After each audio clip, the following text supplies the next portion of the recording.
Great. Tom, Greg Hunter, Blue and Gold News. So Okay. you talk to us about Darren. You've worked with him. So what is it about him that has made him successful? What was it that made you pass up another job and want to come here? First and foremost, about Coach DeVries, his character, his core values, and what he's about, just his DNA, is second to none. He's an unbelievable human being. One of the best people, not even in basketball, one of the best people I know that are in my life. Just what his priorities in life and just how he lives his day-to-day life. It's a great example for our young man and for our staff, quite frankly. As a basketball coach, extremely detail-oriented, pays attention to everything, and does an unbelievable job with the guys, just as far as relating to them and explaining the why to them, and really can pick and choose, and just has a inherent gift of when to press, when to kind of step off the brake a little bit, when to really push, and when not to. And I think just his attention to detail and his competence and as much time he puts into even a simple thing as a practice plan or a scouting report, the guys have a tremendous amount of respect for him because of his knowledge and his preparation. You've worked at higher levels before. Now you're back here. Scheme-wise, system-wise, I don't know if it matters, but does what he has done work in the Big 12, work at the Power 5 level? We're going to see real soon, aren't we? No. Basketball's basketball, right? Yes. To answer your question, do I think it's going to work at this level? Absolutely, I think it does. You can just tell with our team. I don't know if you came to practice in June and come to practice today, it's a different team. And it's credit to him, just how much those guys have bought in, how much they've improved. The cohesiveness, obviously, we basically started with a brand new team, and the way these guys have gelled, we got a long way to go yet, but if you just looked at the progress that we've done since June and July, it's to me very, very impressive. Did I answer all your questions? I think you threw a lot at me. Okay. So how do you, I'll keep going. So how do you fit with him? I mean, is this been a perfect marriage? Are there different philosophies? Is there such thing as a perfect marriage? Well, no. Who has that? Raise their hand. I'm waiting 23 years in, so. Okay.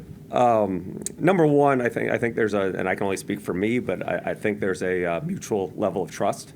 I know that no matter what he says or how he leads me or the guidelines he gives me, it's about care and it's about trust. I trust him impeccably with both my professional career and my personal life, and I would hope that he feels the same way.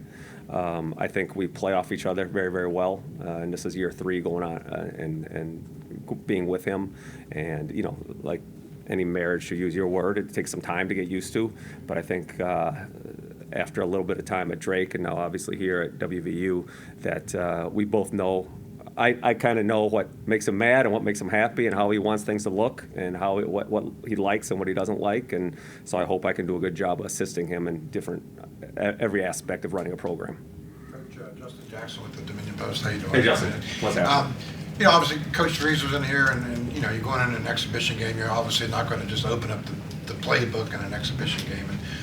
But in that same kind of sense, fans that are going to come in and see this team for the first time, I mean, what will they kind of see? I mean, what is a realistic expectation of what to kind of expect? It's a good question. I mean, I'll answer the best I can, but we don't know. These guys haven't played in front of fans before or played in a game that counts before together. But we would like to see a team that plays hard and competes at the highest level. Is it going to be perfect? Probably not going to be perfect. Is it going to be sloppy at times? There's a good chance of that happening, but hopefully the fans and everyone else watching will see a team that plays really, really hard, who has a lot of buy-in, and who play together, and they play to win, and they play for the name on the front of the jersey more so than the name on the back of the jersey. In terms of even a style of play kind of question, fans will come in tomorrow and maybe you guys shoot a lot of threes tomorrow, but that won't necessarily be the identity, right?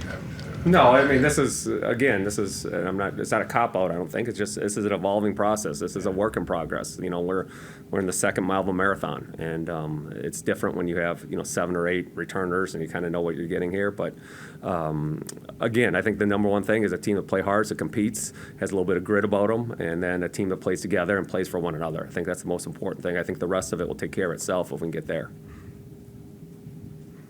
Tom, you mentioned things that make Darren happy and mad. We haven't seen him mad yet. Maybe we'll start to see tomorrow. But give us an example. What is it that he really likes, and when he gets mad, what is it that forces that? Again, this isn't earth-shattering stuff. He likes to win, and he gets mad when he loses. How about that? No. It's, as I said earlier, win or lose, he likes a team that's together. He likes a togetherness and a unity about his team in the locker room. Guys pulling for one another, guys more selfless than selfish. That's really, really important to him. Buy-in, coachability, and then probably what upsets him most is the opposite of that, right? Selfishness and guys who are playing more for themselves and just lack of competing. He's a very, very competitive human being. He was as a player, he is as a coach, and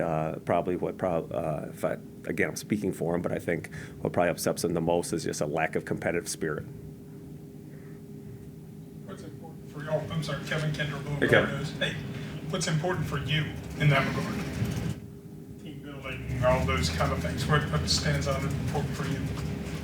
Yeah, I think as an assistant coach, at the end of the day, our job is to make his job easier in every aspect. And so whatever he values, I better value, and I do value, and try to identify problems and solve problems as much as I can without taking stuff off his plate. And getting these, the head coach is the head coach, and he wears a different hat. Assistant coaches wear a little different hat, and so always reinforcing his message, and maybe sometime doing a little more explaining and explaining the why more than a head coach would. But reinforcing his message and just keep spreading his message and continue to try to build that culture and environment that he wants in the locker room and on the court. You've obviously been through, this process before, the first exhibition kind of game, and opening up a new team, new season. But is there anything special about, doing it at a new place Well, for sure. I think you mentioned what brought me. That I know the great tradition at WVU. I know the great fan base, how important West Virginia is to the entire state, how much they've won in the past through multiple coaches. Obviously, Coach Huggins is a Hall of Fame coach that I met when he was at Cincinnati, and I was literally a kid. Coach Beeline, we competed against him in the Big Ten. I mean, just unbelievable coaches here.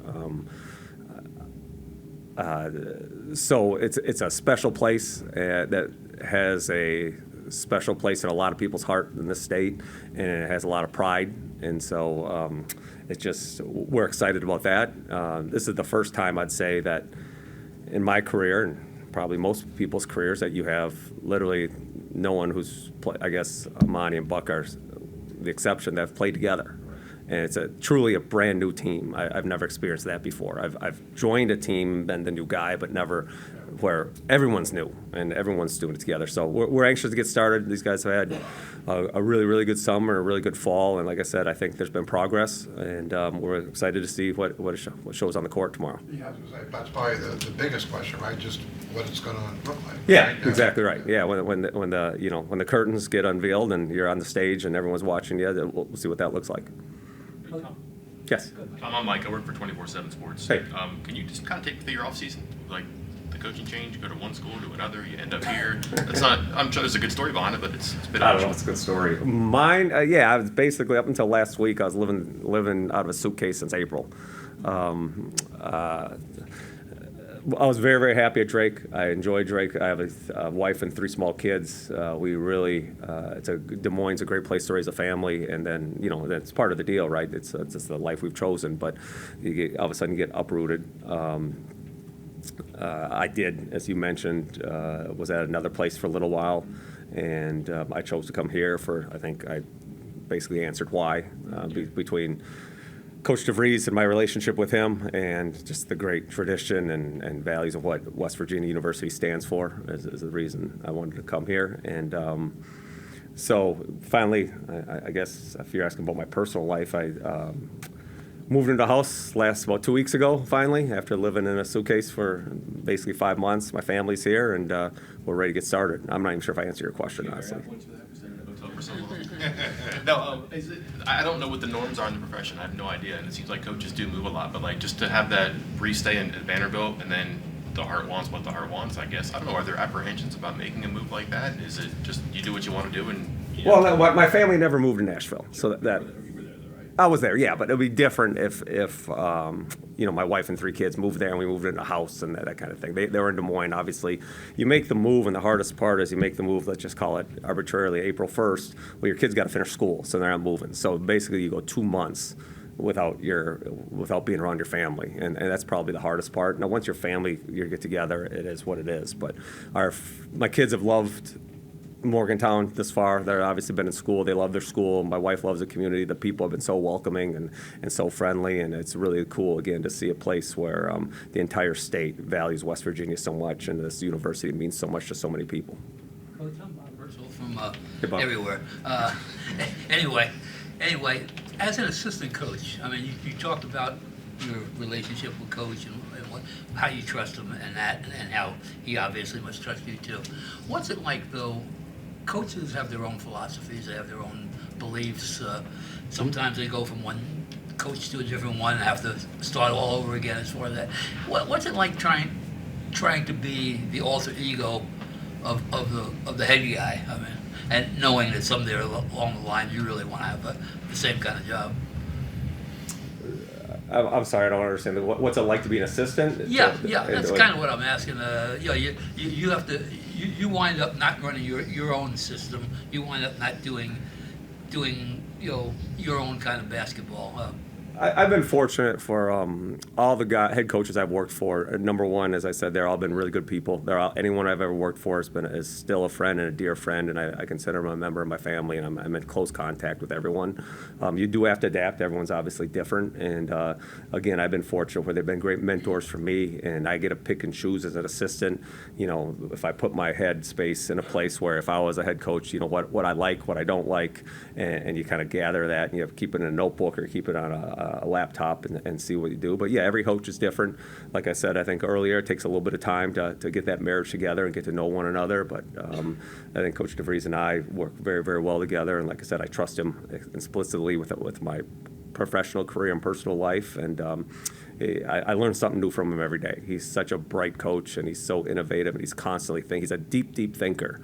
And the status quo is never good enough for him. So he's always looking for ways to improve himself personally. Probably first and foremost, how can he become a better coach is very, very important to him. And then obviously, how does that relate to the players, and how does that translate to the players in the program that he's running? How can he be a better CEO? So I learn from him every day, and I'm amazed by him and just so very thankful to be around him.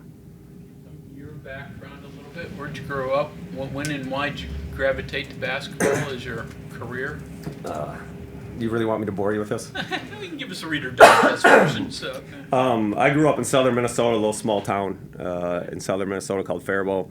I was a very, very average high school player. I ended up being a student manager at the University of Minnesota for Coach Clem Haskins. Why did I gravitate towards coaching? Is my high school coach is a Hall of Fame high school coach in the state of Minnesota, and maybe because I was on the bench so much. One time I remember during a game, he looked at me because I was shouting or saying something, and he looked at me and said, literally during a game, said, have you ever thought about coaching? And I said, no, and I was maybe a senior or a junior in high school. He said you'd be a good coach someday. And he was a great role model for me. Again, like I told you, any head coach I've worked for, I've been fortunate that there's such good people and great coaches. And I had a high school coach who was a Hall of Fame high school coach. And so that he kind of encouraged me to get into coaching. And like I said, I was a very, very average player. And so I was fortunate enough to get on to be a manager at Minnesota. And kind of, my first stop was for a Hall of Fame high school or college coach, Billy Donovan. And he was my first mentor and is still a good friend to this day. So my first stop was at the University of Florida. And every coach I've worked for has given me a tremendous amount of freedom to grow and adapt, to make mistakes and to learn. And I haven't worked for a micromanager or a guy who, you just kind of do your job and do your job to the best of your ability, represent them and the institution you work for to the best of your ability, and don't embarrass them. But other than that, they give me a lot of freedom and a lot of leeway. So I've been very lucky. Obviously, when you very first started your coaching career, the ideals of building a team were completely different back then. Is there, you talked earlier about the challenge of the whole team being new, which is kind of what you want. Is the genie too far out of the bottle to sort of get back to building teams the old ways, or are those days just? I don't know if it's out of the bottle. It's a new day and age, and no, we're not going back. To use your analogy, you're not putting the genie back in the bottle, but you can still build teams. You can still have programs, and it's you just have to do it a different way, and you have to adapt to it. And it's the new reality, and it's not changing. So either you adapt, or you go away, or you do something else. But yeah, to answer your question, can you still build programs?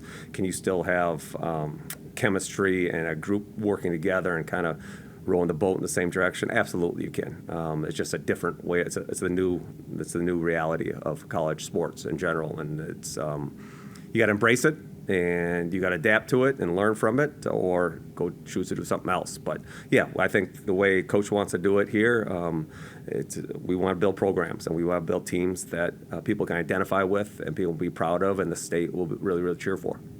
You embrace it as a coach. You think it stinks for the fans? From their perspective, I know you're not a fan. Yeah, I can't speak for the fans. I mean, you'd have to ask them that. But if you look at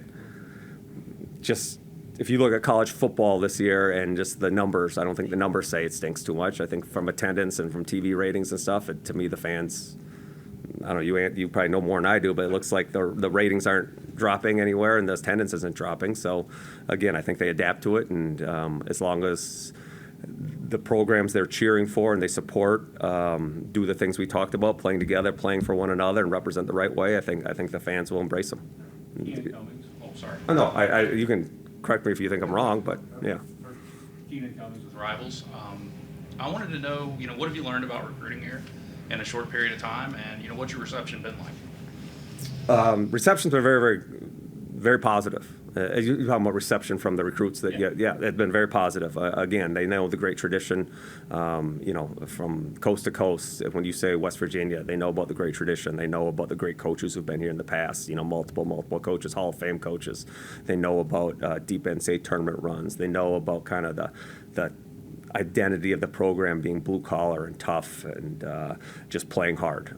So the reception's been very, very good. I think once you get a kid on campus, they're just taken back by the beauty of the area and just how nice everything is. This facility we're in right now, the Coliseum, the fan base. Nowadays with social media, as soon as offer comes out, hey, I got an offer from West Virginia. They're just inundated with positive fan interaction, and they just can't believe. When they talk about the other schools recruited them, they said your fan base is second to none. It's just as far as come to West Virginia. We love West Virginia. That type of thing. You had a second part of that question. What was it? What have you learned in a short period of time? Anything that surprised you, or was it pretty much what you expected? It's like I said, I've been doing this for a while, and I do it. I know how powerful the brand is. I know the great tradition. I know how it's resonated with players and their parents and fans from coast to coast. So I kind of knew what to expect, but it probably even exceeded my expectations. You said you had kids. How old are your children? I have an older son who's 29, who lives in Nashville, and then I have I should know this, right? They're my kids. I have an 8th grade son who's 13. I have a 5th grade son who's 10, and then I have a 2nd grade daughter who's 8 who runs the house. Yes.